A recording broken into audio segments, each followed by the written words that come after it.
but every year there are a handful of medical students who forget to apply for their internship. So it's that time of the year again where the whole medical internship system in Australia kicks into gear. Hi guys, Dr. Anthony Llewellyn here, the career doctor. I'm a real doctor who knows too much about the medical recruitment process. So it's that time when each of the states and territories in Australia open up their processes to allow applications for medical internships. Now, fun fact, for 4 years I was responsible for running the largest intern application system in Australia, the New South Wales Intern Application System, which allocates now over 1,000 internships. And if you want some additional information, then check out the related post for this video with link in the description below. So what I'm going to cover in this video is the following for you. One, I'm going to go over the key facts and information for this year, 2021, going into the 2022 calendar year. Secondly, have a look at the number of places on offer this year around the country. And finally, close out with some tips for your success should you be applying for an internship this year. Sound good? Let's get into it. So, as has been the case in past years, the main intern application and allocation dates are aligned across Australia so that every state and territory opens and closes their systems at the same time and makes offers at the same time. There are some variations to this in relation to special priority categories like rural in some states and territories. The key things that all medical graduates should consider in preparing their medical internship application for 2022 are as follows. Applications open on the 4th of May 2021 and applications close on the 3rd of June 2021. Make sure that you have an intern placement number, otherwise you probably won't be able to apply. I suggest that you should research the application requirements now as you're watching this video, as there may be some surprises. As soon as the application system opens, register or log in and ensure that you have everything you need to complete your application. Know where you sit in the priority list for any state or territory you're applying to, and if you're required to attend an interview, make sure that you've obtained leave from your medical school in order to do so. Also, consider that the interview is likely to be either via phone or video this year. Give yourself time to request referees, put together a resume if required, and to find other documents that you may need. Now, the first main round offers will come out from 12th of July. Some are even a little bit earlier than that, so make sure that you have regular access to your email at this time for accepting offers, because the offer period can be quite short. Stay in touch with your medical school. You may be worried about completing your degree on time, but they are all working very hard with other institutions to give you the best chance of completion. One pleasing thing to note of this year's intern allocation system is that 3 jurisdictions are now offering a specific pathway for Aboriginal and Torres Strait Islander graduates, and 5 jurisdictions now offer a specific rural pathway for graduates. And now a roundup of all the states and territories.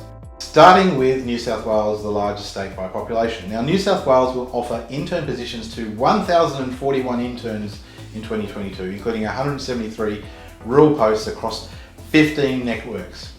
If you're successful in gaining an internship in New South Wales, your annual salary will be a little bit under $70,000, which will place you on the worst intern salary rate in the country. The Health Education and Training Institute runs Australia's largest intern application process, as I said, offering over 1,000 internships per annum. Interns can be allocated to one of 15 networks of hospitals in New South Wales, and the offer is for a 2-year contract to cover both your internship and your residency year, which is good. You have the option of applying through one of 4 pathways. There's the Aboriginal Recruitment Pathway, the Rural Preferential Pathway, a Regional Allocation Pathway, and the optimised or main pathway. Only applicants who go through the rural preferential pathway need to submit a CV and attend an interview. All the other pathways are based on applications only. A key advantage of the Aboriginal, rural and regional pathways is that you are far more likely to be given your preferred hospital network. Victoria. The estimated intern numbers for Victoria at this point are unclear, but from last year we expect at least 820 intern posts. In Victoria, your annual salary is a little bit better than New South Wales, around $79,000 per annum. Internship in Victoria works around a computer matching system which is administered by the Postgraduate Medical Council of Victoria. Their allocation and placement service is a mathematical process that matches the preferences of both the candidates and the health services and is designed to be impartial and transparent. For Victoria, you will need to submit a CV. In past years, this must be on the quite unattractive PMCV standardised CV template. You don't have to put a photo on your CV, and I would not recommend doing that. Now, last year in 2020, Victorian Health Services began the use of video recorded interviews. The way these interviews work is you are usually allocated a specific time to log into an online system. Once you've gone through a couple of orientation steps, you're usually given a series of questions and asked to record your answer to video straight to the system. Generally, you don't get a second go if you're not happy, and the time is limited. It's vital, therefore, that you practice before you do your interview and ensure you have optimised your local environment for video. All health services can use these recordings to rate you in Victoria. Metro hospitals can then elect to also do live interviews, although I suspect many will not. So interns can be allocated in Victoria to one of 22 hospitals and networks. This includes a small number of community-based internships where the focus is more on community-based models of care, including working in primary care and smaller hospitals. You can elect to be prioritised for an internship by entering the Victorian Rural Preferential Allocation VRPA match, where you can be allocated to one of 15 rurally based networks. This pathway involves a live interview. First round offers for the VRPA came out a little earlier on the 5th of July, which is 1 week before that national first round offer of 12th of July. Queensland. The estimated numbers for Queensland this year for internships will be 784 posts, including 65 rural generalist intern positions.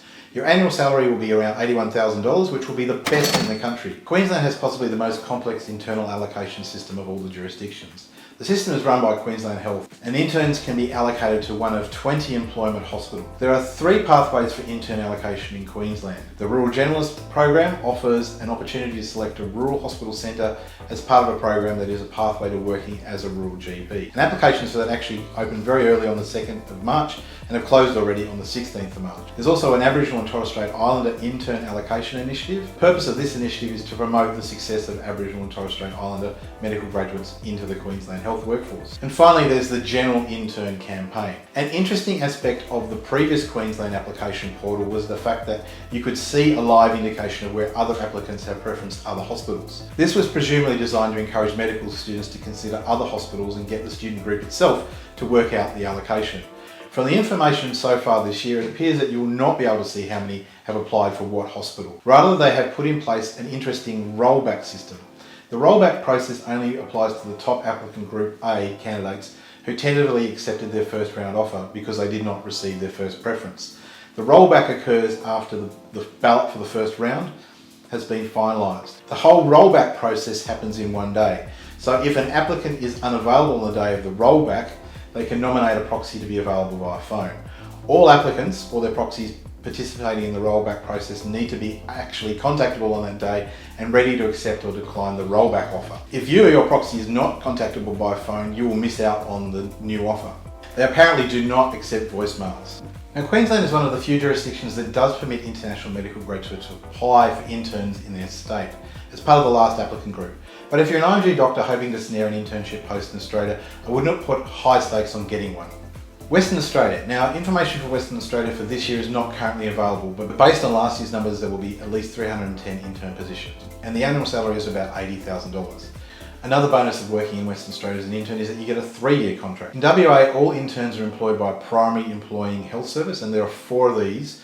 3 of them are based around major and tertiary hospitals in Perth, and the other one is based around country Western Australia. You can choose to work as a rural intern and get priority by choosing to work through the Western Australian Country Health Service. The whole process is coordinated by the Postgraduate Medical Council of Western Australia, but you actually apply through the WA job site, and selection occurs through panels representing each of the PEHSs. Part of your application, you need to provide a cover letter and a CV, and will require a range of other documents, as well as to nominate 3 referees. If successful, as I say, you will receive a contract for 3 years. South Australia. South Australia has an estimated number of 285 interns this year, including 12 rural intern posts. The annual salary is about $77,000. There are 3 Adelaide-based local health networks and 3 smaller country-based networks to which you can apply for a priority rural internship, although only 2 of these country networks appear to be offering intern posts for 2022. Those applying for the rural intern pathway undertake an interview, and offers come out a week early on 5th of July. International medical graduates from non-Australian medical schools can also apply for the rural intern pathway so long as they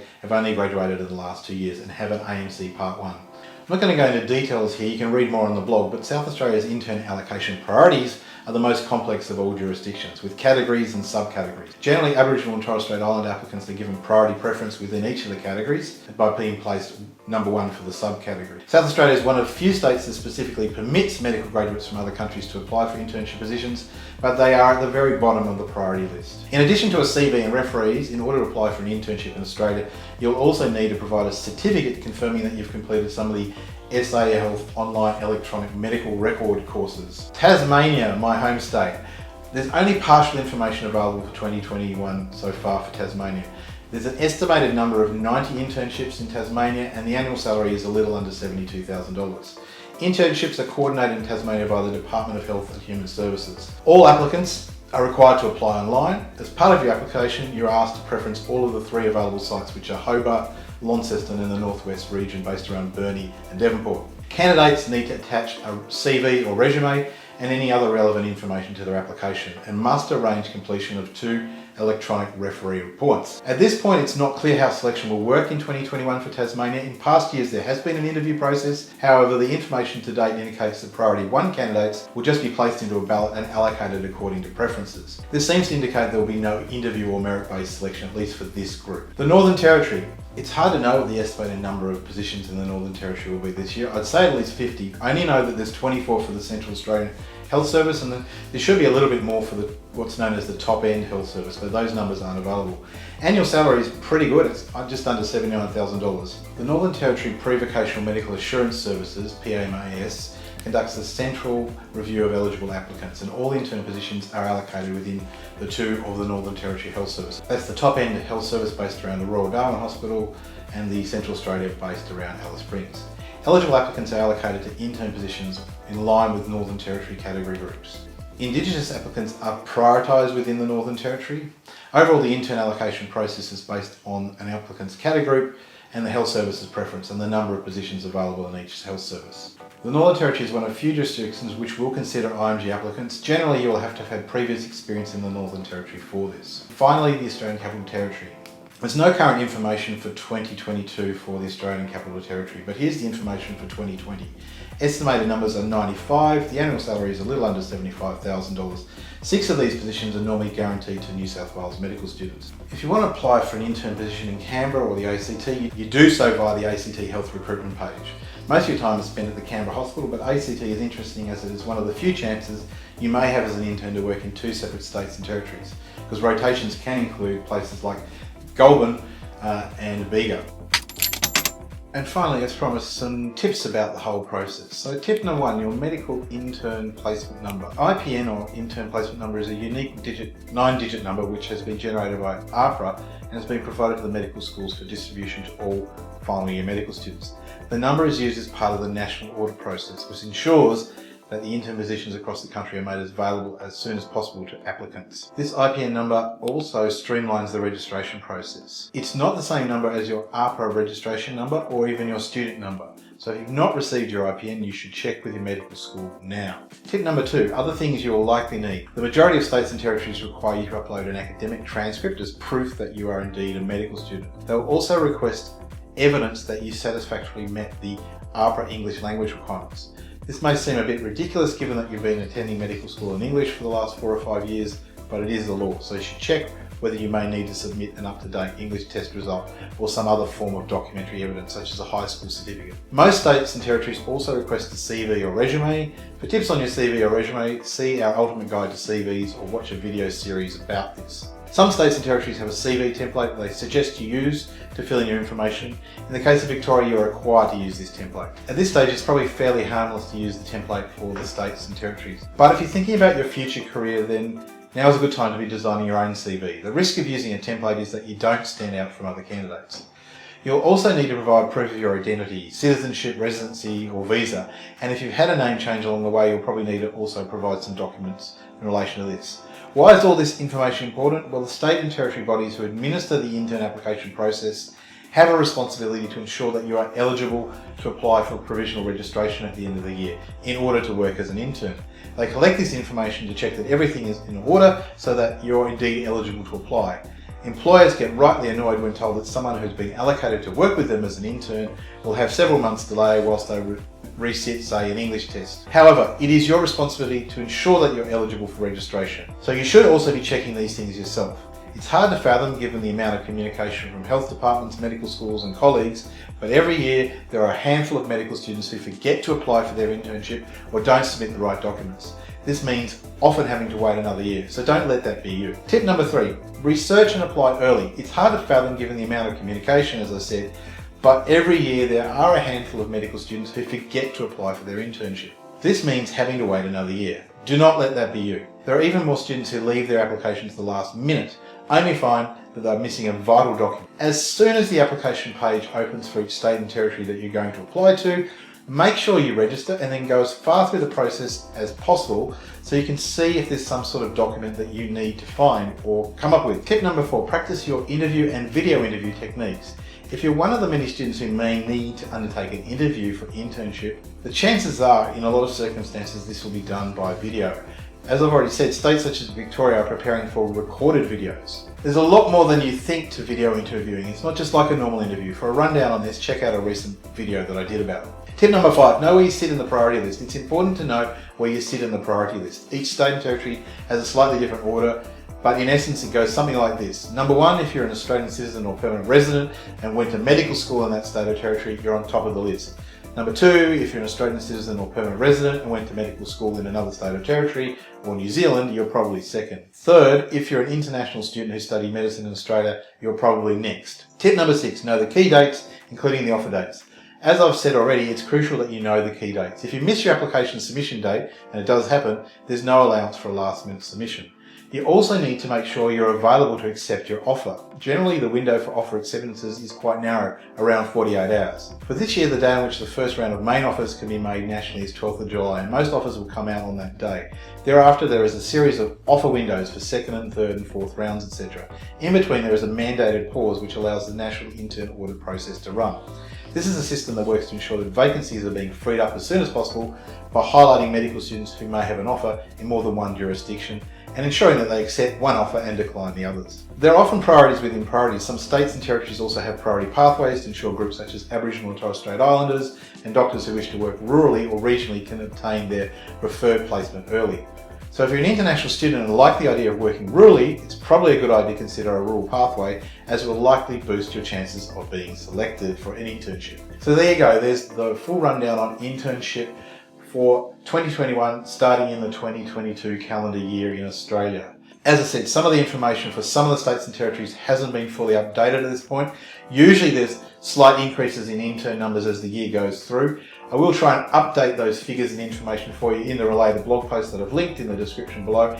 If you catch anything that changes or I got wrong, perhaps if you're from one of the jurisdictions, then please let me know also in the comments below, and I will see you in another video.